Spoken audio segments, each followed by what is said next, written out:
As Secretary Rubio said, George Glesman is free. George was wrongfully detained in Afghanistan for 2.5 years. He arrived at Joint Base Andrews earlier today, where he was greeted by his wife and a small welcoming party.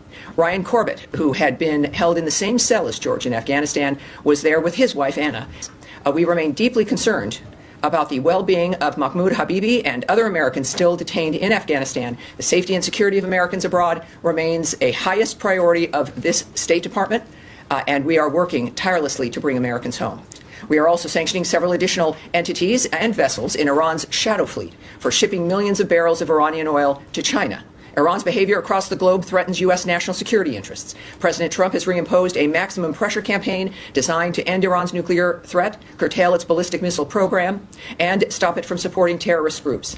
The maximum pressure campaign is designed to drive Iran's oil exports, which it uses to fund its destabilizing activities, to zero.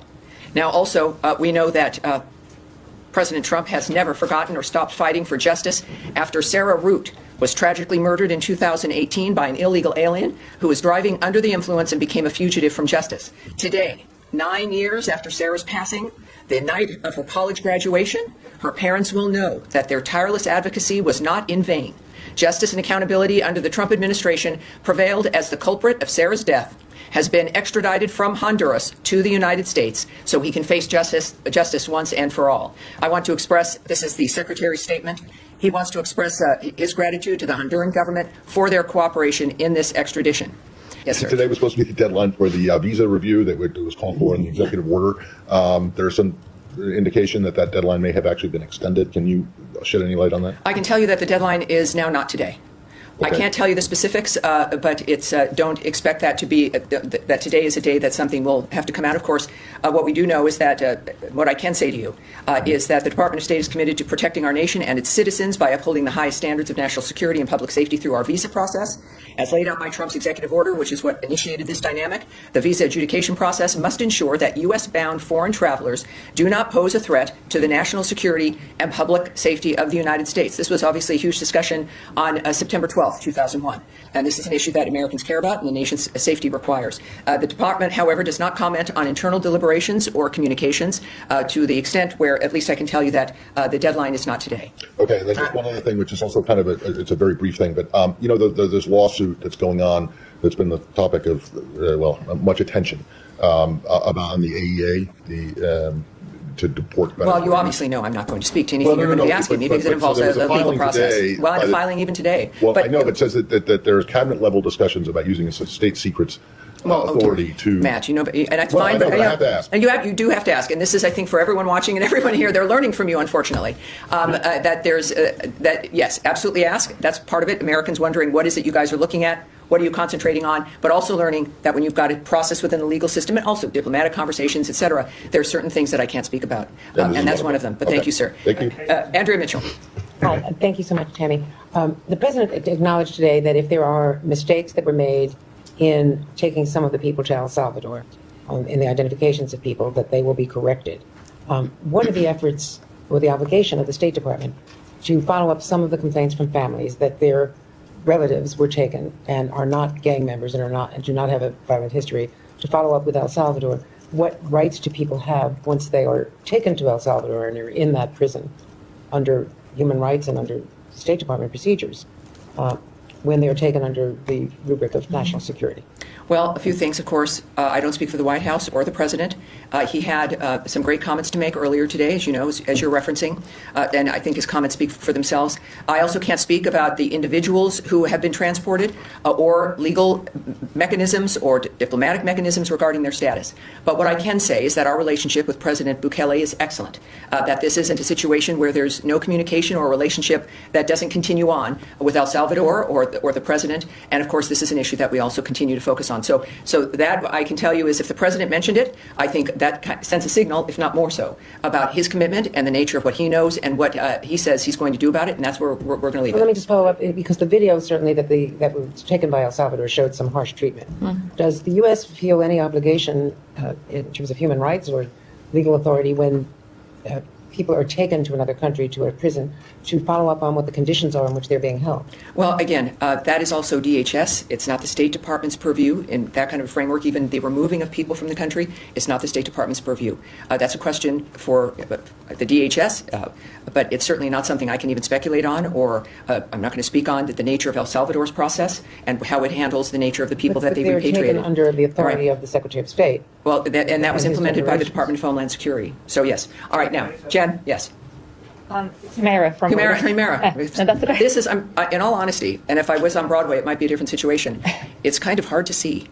So you'll have to forgive me in the sense of that. Humera, Okay. yes. Thanks, Tammy. Just a few follow-ups to colleagues' questions and to take this out.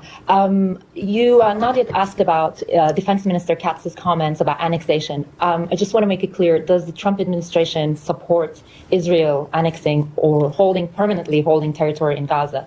And is the administration doing anything specifically to reopen the border for the flow of humanitarian aid? Again, we're in a dynamic where there is diplomatic conversations happening. We're still working to implement ceasefires and dealing with issues and questions regarding what can happen on the ground when there's still hostilities and still conflict. I will not speak to or guess about what the president is going to do, what he's thinking. It's not my place. And the good news is we have a president and a secretary of state, as I've mentioned a few times, that are not shy men, that you will hear from them, and you do, courtesy of social media, courtesy of statements from this department or the White House. So it's certainly not my place. We want to have facts of the matter that I can state to you regarding our positions. And it is, I think, as I've mentioned to many of you, after 25 plus years of being on talk radio and television, where there is guessing or opinion, we can't do that. And so I'm clearly very strict in that regard. The sanctions dynamic has not changed, and there's no plans to change it at this point. But there is, so the existing measures that have always existed remain. And I understand why that's a question. But we have authorized Syria General License 24, which allows for transactions meant to help stabilize Syria. So it is not a blanket block, but the previous measures remain. But there is General License 24, again, that allows for transactions to help facilitate the stabilizing of that nation. All right, yes, sir. This thing on Syria. You speak a little bit on Syria. I was wondering what's the State Department assessment on the new Syrian constitution that was drafted by the interim authority, which the draft was rejected by the minority groups, and they are saying that it has grants likely no rights of these minority groups, like Kurds and Druze. So one thing I can tell you, we are following developments that Ahmed al-Shara signed, signed a so-called constitutional declaration, and note concerns expressed around consolidation of power by al-Shara. We continue to call, as I've mentioned in my first part of my statement, for an inclusive, civilian-led government to ensure national institutions are effective, responsive, legitimate, and representative. And we are continuing to watch the interim authorities' actions to see if they guarantee equal rights and treatment for all Syrians and preserve individual freedoms as outlined in that constitutional declaration. So we continue to watch, and I think that will bear out the nature of what it is we're dealing with. Bottom line, we continue to stand with the people of Syria. And a question on Iran. You spoke about Iran too, and that the policy of this administration is very clear. I'm sorry, I'm not here. Can you start again, please? Yeah, sure. You spoke about Iran, and I think that the policy of this administration towards Iran is pretty much clear. But the Iranian has rejected direct talks with you. But my question is that what other options are on the table when it comes to Iran and make Iran that not pursuing getting a nuclear weapons? Well, certainly sanctions, as we have applied, to say the least. Iran's behavior, as we know, across the globe threatens U.S. national interests, which is why President Trump has reimposed the maximum pressure campaign designated to end Iran's nuclear threat, curtail its ballistic missile program, and stop it from supporting terrorist groups. The president has made clear Iran can never have a nuclear weapon. And that includes, again, the sanctions of nations that are assisting that framework, the sanctions, again, on a company regarding China. And there's a number of things diplomatically that can be done.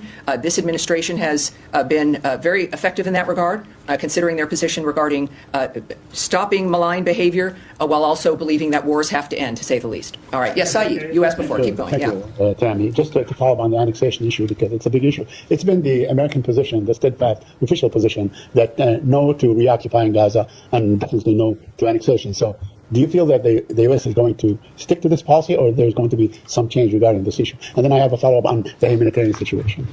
Well, and I know you ask, and I appreciate your passion and asking about the humanitarian situation. That's what we all think about.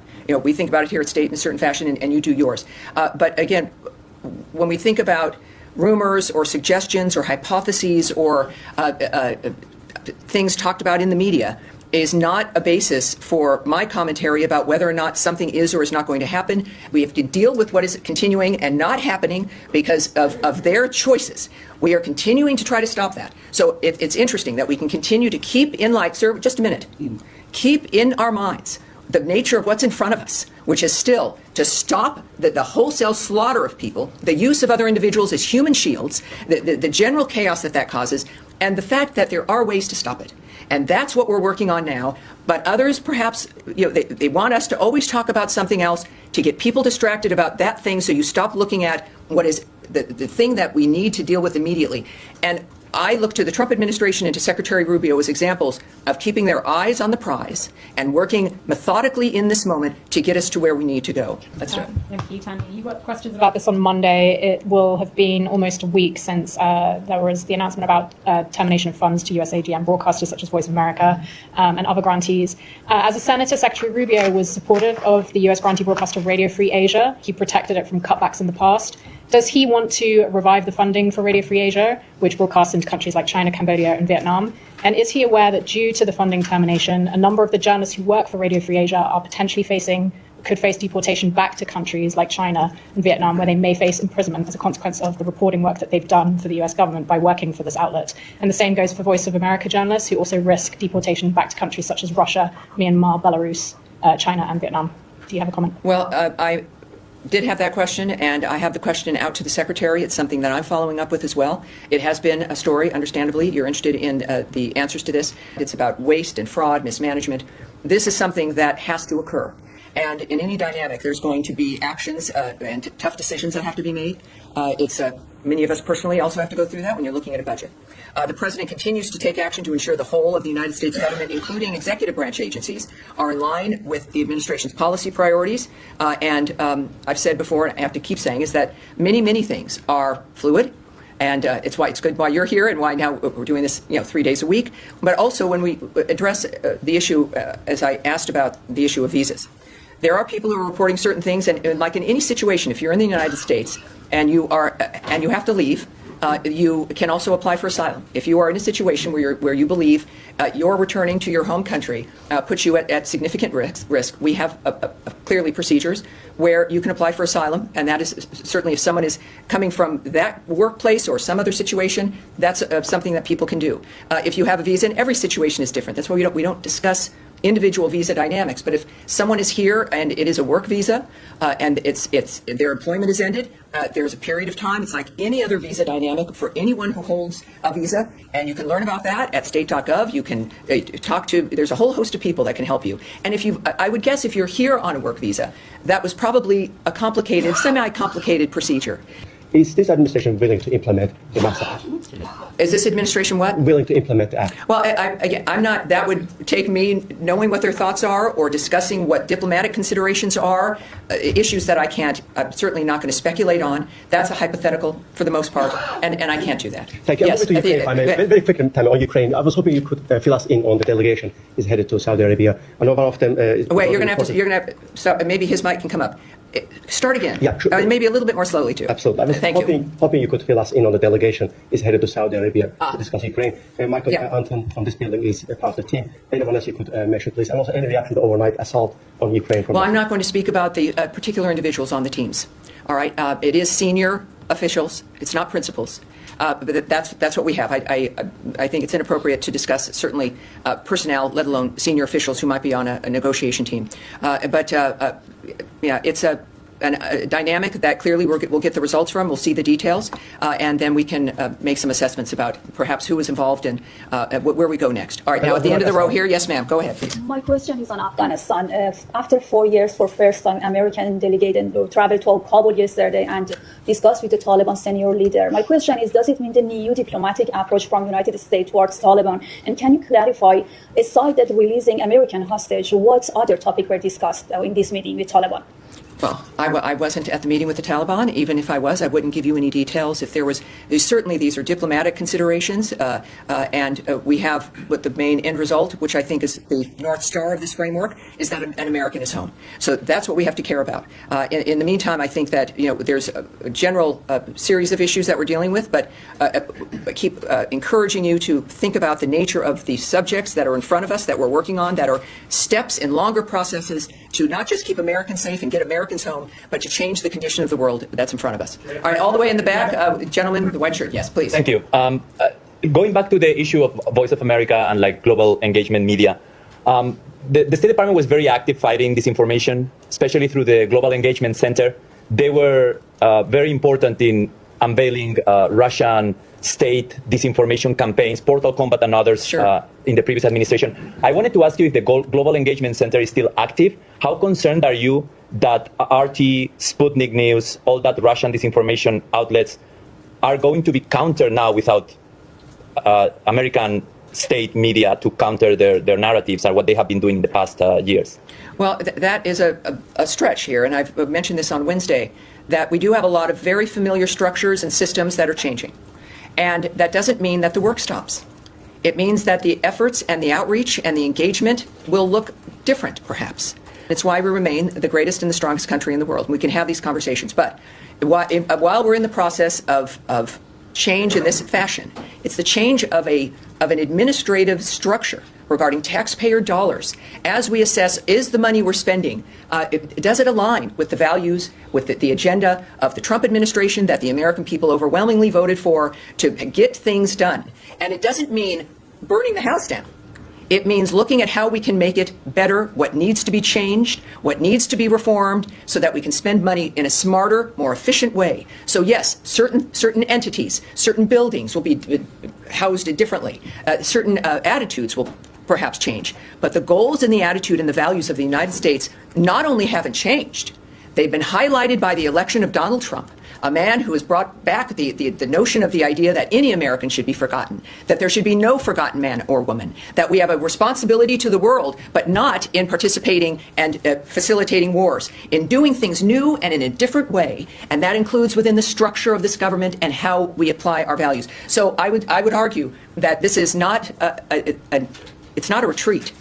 Quite the opposite. This is a preparation to continue the work in a smarter, stronger way. We'll take one more question. Yes, Alex. If I could just follow up on my colleagues' questions, could you take us through the choreography of this weekend at these technical talks? Is it over multiple days? How are they dividing up the two different countries? And then I'll have a follow-up on the Taliban question as well. Yes, this is held very close. This is all very serious, and so I'm not going to answer the details of how it's unfolding. And that was an unusual meeting. It wasn't just Adam Bowler, who's in charge of getting hostages out, but he was joined by Zalmay Khalilzad. Does he have a formal role within the Trump administration? And Palestinian-American billionaire Bashar al-Masri was also there. Can you clarify both their roles? Yes. There is no one with an official government role. The gentleman you mentioned, this was certainly not a negotiation. There was no swap made. There was no thing given to accomplish this. As a matter of fact, other hostages from Afghanistan were released on the day of Trump's inauguration, so a little bit afternoon on the 20th. So I think this is, in addition to terrific envoys who know how to handle this situation, it is also the impact of a strong America led by a man who is known to do what he needs to do to accomplish his mission. And that is, I think, often an unusual situation. So I hope that answers your question. Why were they there if they don't have official roles? Well, I can't speculate on that. That's something, though, at some point. But I certainly am not in a position to speculate about why they were.